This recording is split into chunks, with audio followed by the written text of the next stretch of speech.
So in our first lesson, we learned about all the different parent functions, or not all of them, but the ones we will be dealing with this semester. So for this lesson, we're going to talk about the changes that you can make to those functions.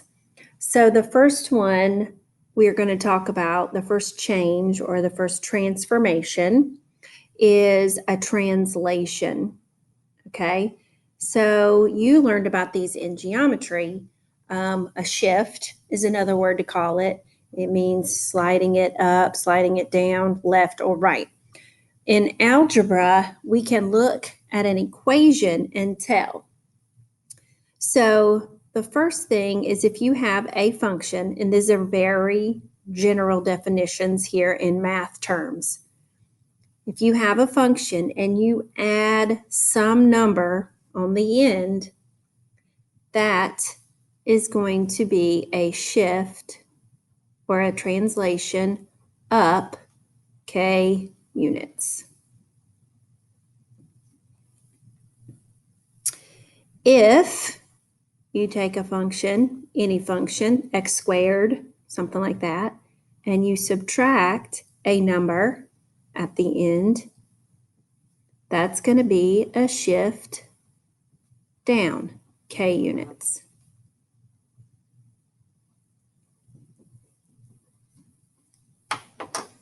Okay, so both of those numbers are adding something on the end. They're affecting the y value. So they're moving up and down on the y-axis. So the alternative is going to be if we add something to the x. So if we're changing the x this time, that is weird, because if you're adding something to the x, my brain automatically goes to shift right, but it is the opposite.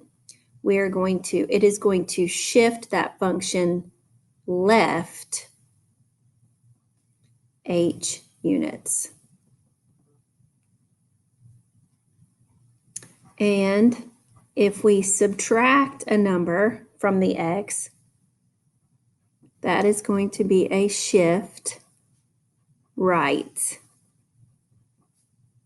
h units. So anything that affects the x, or when something affects the x, it is going to be backwards what you think on the x-axis. Okay, then there are other transformations called a reflection. So you may remember this from geometry as a flip. Okay, so if we have a negative, remember f of x is the same thing as y equals. So if we're multiplying all of our y values by negative, then they're going to change from positive to negative, and we're going to flip upside down basically. So a negative in front of our function is going to reflect the graph over the x-axis.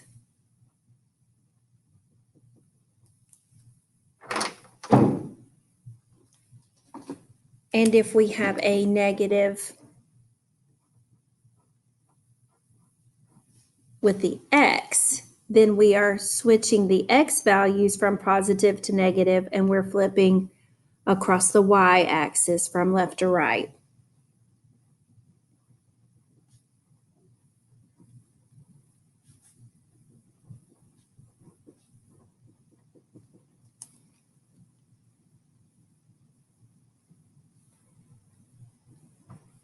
Okay, and then we have one more transformation to talk about, which is a dilation.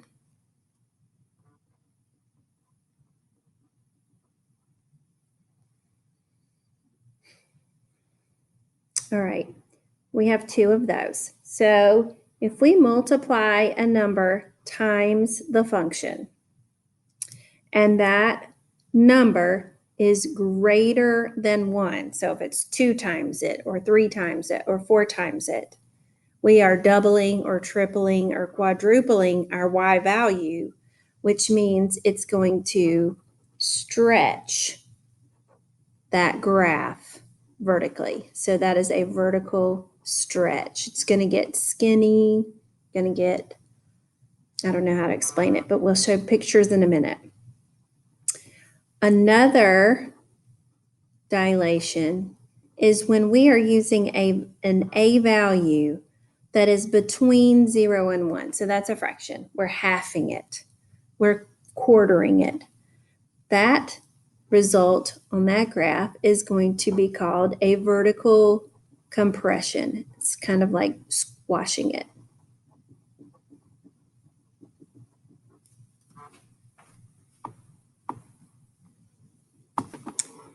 Okay, so we went over the definitions and the generalized terms of our translations, reflections, and dilations. Now we're going to look at some pictures and some equations and talk about it. So we are transforming from the solid line to the dashed line. So the solid line right here is our original. And hopefully you will recognize that from your booklet as the cubic function or the cubic parent function. Okay, so if we look and see what has happened to this cubic function, first of all, I notice that it's moved down 2 spaces. Okay, so that's a shift or a translation down 2 spaces. That's one transformation. And then hopefully you notice that it's actually flipped over. So if this part is flipped upside down, it looks like this. So this is pretty tricky because with the cubic function and its symmetry, if we were to flip it across the y-axis, it will also look the same. So for a question like this, I would take reflection across, the x or y axis, okay? This is because we're looking at the graph. If we were looking at the equation, we would know exactly which one it is. Okay, let's look at another one. So here is the original graph, and hopefully you recognize this as the square root function.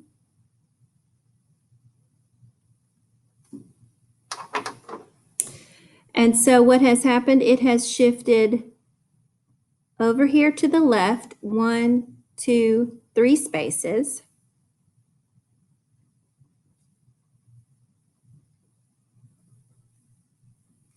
And it has reflected upside down. So reflected across the x-axis.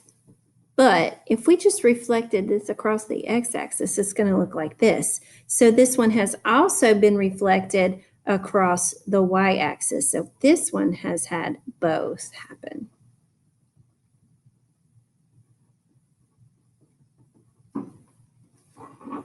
Okay. So now we don't have the original graph. We have to remember what the original graph looks like. So this is the V-shaped graph, and that's the graph of the absolute value function.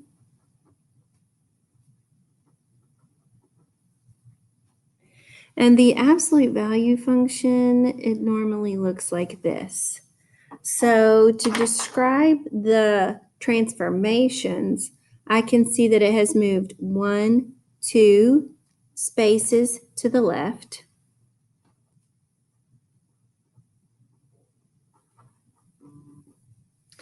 And then I can see it has moved up 1 space.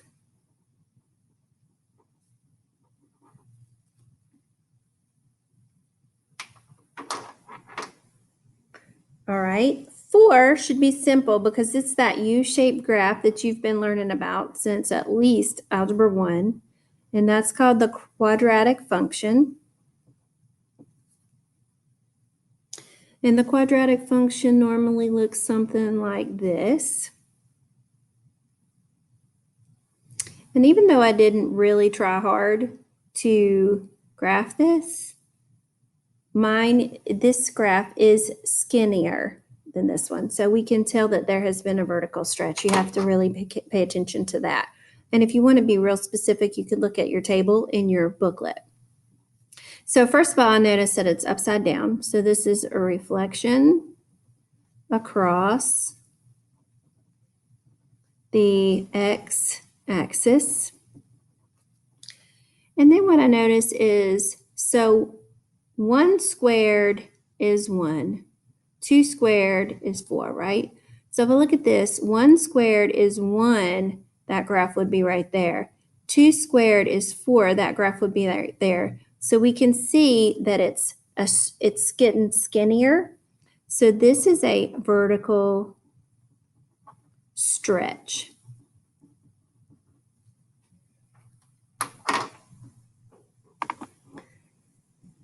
So now we're going to look at the equation and talk about how this affects the equation.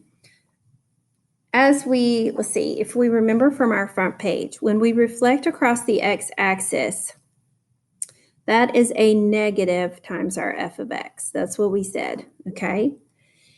And then if we translate up 3 units, we said that was a plus k at the end of our equation. So here's our equation, x to the third, and we said we're going to put a negative in front, and we said we're going to add the 3 on the end.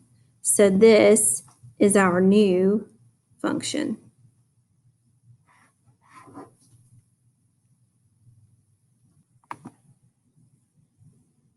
This equation says expand vertically by a factor of 2. And again, I would say stretch, or I would say dilation, whatever, but we are multiplying. That means we have to multiply our function by 2. Okay, so this would be on the front of our booklet. This is how we wrote it on the front of our booklet. And then to translate the left, okay, that means we have to put our 2 in with our x.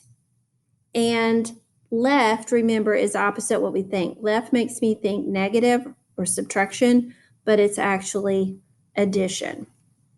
So our new function is going to be 2 times, and it's cubic function, and then we have x plus 2 in the parentheses. And lastly, we are going to sketch the graph. So our original graph, this is a square root function. And what I notice is I have a minus 2 under the radical with under the radical with the x. So that's going to be a shift to the right 2. Okay. And then we have this minus 2 at the end. So that's like that minus k we talked about. And that means it's going to be a shift down 2. All right. So if you can either use your parent function booklet to remember, if you want to, what the square root function looks like, and this is it. And I just used the points you could get from your table, your booklet, if you would like. And I'm going to take each of these points and I'm going to move them right 2, down 2. So if I take this one, I move it right 2, down 2. Or this one, right 2, down 2. Or this one, right 2, down 2. You'll see it looks just like the original graph, only it's moved down 2, right 2.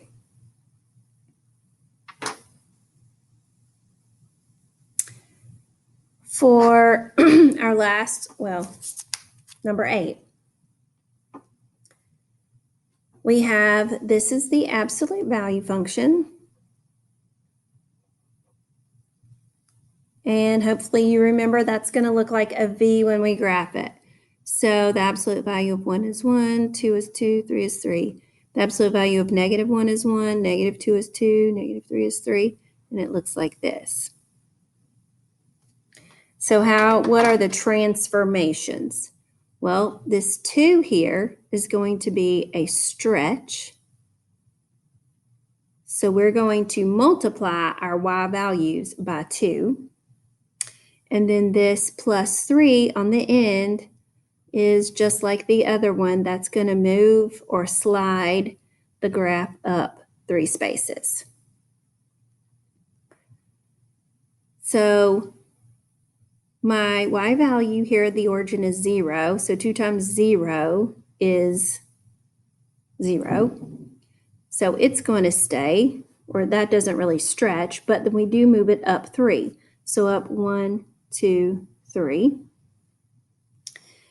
Then we take 1, our y value of 1, and if I multiply that times 2, 1 times 2 is 2. So it moves to there, and then we slide it up 1, 2, 3 spaces. And the same thing happens over here because it's also 1. Here, our y value is 2.